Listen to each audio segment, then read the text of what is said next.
Aujourd'hui, je vous propose des corrections d'exercices sur le chapitre Intérêt simple, voilà, que l'on voit au programme de Bac Pro tertiaire.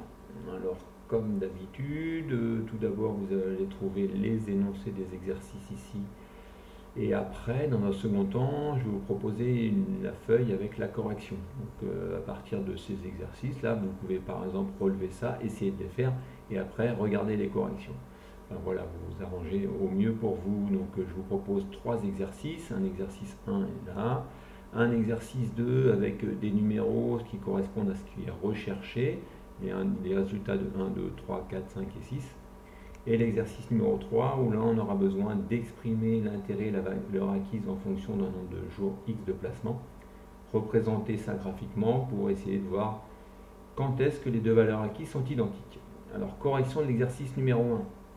Donc là, on est dans un exercice très classique. Nous, on sait que l'intérêt, c'est le capital fois le taux fois la durée. Donc, élément important, la durée toujours en années dans cette relation.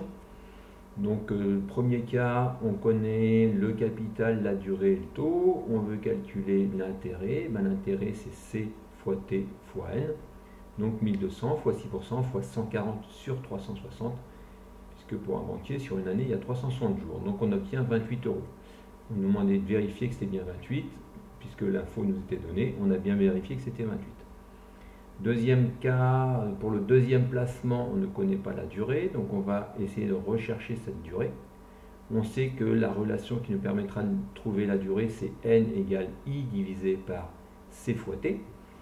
Donc N, ça me donne quoi avec le deuxième? On sait que l'intérêt c'est 28, que le capital c'est 1800 et que le taux c'est 7%. Donc il suffit de faire 28 divisé par 1800 fois 7%. Alors attention, pensez sur votre calculette à bien mettre une parenthèse avant le 1800 et une parenthèse après le 7% pour être sûr de tomber sur le même résultat que moi, 0,22. Ça c'est la durée en année. Si je veux l'avoir en jours, je multiplie par 360 pour avoir la durée en jours. Voilà pour ce deuxième exemple. Donc je répète, ça c'est important sur la calculette, parenthèse juste avant 1800, parenthèse juste après 7%. Calcul pour le troisième placement, donc là on vous demande le taux annuel appliqué, donc si comme I égale C fois T fois N, T c'est bien I divisé par C fois N. Je remplace IC et N par leurs valeurs respectives. Attention, la durée est de 96 jours, donc je pense bien à diviser par 360 pour avoir la durée en année, puisqu'on sait que dans cette relation, la durée est bien en année. Je pense à mettre une parenthèse avant le 2600, mettre une parenthèse après le 360 si je fais le calcul sur la calculette. J'obtiens 0,05, ça correspond à 5%. Autre élément, on vous demande la valeur acquise. La valeur acquise, c'est ce que vous avez à la fin de votre placement. J'ai quoi à la fin de mon placement? J'ai mon capital de départ plus ce que m'a rapporté mon capital. Comme je sais que le capital de départ était de 2100 et que ça m'a rapporté 28 euros, j'arrive donc à une valeur acquise de 2128. Donc la valeur acquise est bien de 2128 euros. Voilà pour cet exercice numéro 1. Alors je vous propose l'exercice numéro 2. Donc on a en fin de compte 3 exercices, un par ligne. Sur la première ligne, on ne connaît pas le capital.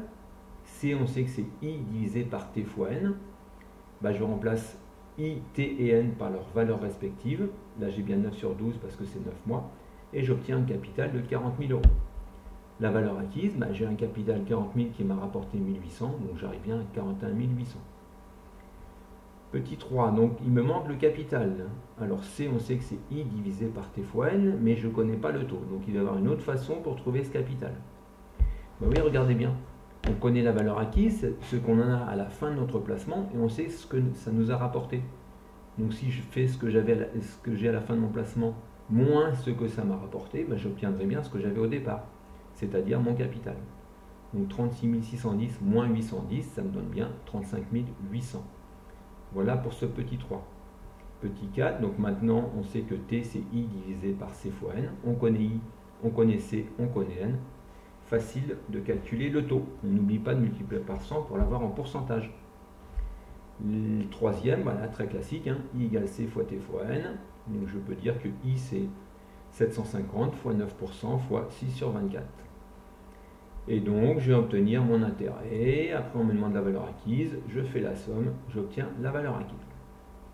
Autre type d'exercice possible. Donc là, avoir des expressions de l'intérêt et de la valeur acquise en fonction d'un nombre de jours de placement par exemple. Donc on part de deux capitaux, un de 3 600 € qui est placé à 5% et un de 3 510 € qui est placé à 12%. Et on me demande d'exprimer les intérêts en fonction de nombre de jours X qu'on ne connaît pas de placement. Donc j'aurai juste une relation. Je n'aurai pas de valeur, mais j'aurai une relation. Je sais que I c'est C fois T fois N. Je multiplie le capital 3600 fois 5% fois X. Pourquoi je divise par 360? Parce que je sais que X est un nombre de jours. Et comme N, il faut que je mette ça en année, il faut bien que je divise par 360. Comment j'ai fait pour obtenir 0,5x? J'ai fait 3600 fois 5 sur 100 et divisé par 360. J'ai multiplié là, ces éléments-là. Donc ça me donne 0,5 et il me reste bien sûr x, le nombre de jours de placement. J'ai fait le même travail pour le deuxième, avec un capital de 3510 et un taux de 12%. J'ai réussi à répondre à la première question qui était d'exprimer l'intérêt en fonction du nombre de jours. Après, la valeur acquise relativement simple, je sais que A c'est C plus I. Comme dans le premier cas, le capital vaut 3600, que l'intérêt est de 0,5x, voilà, j'ai l'expression de A1. Pareil pour A2, capital plus intérêt.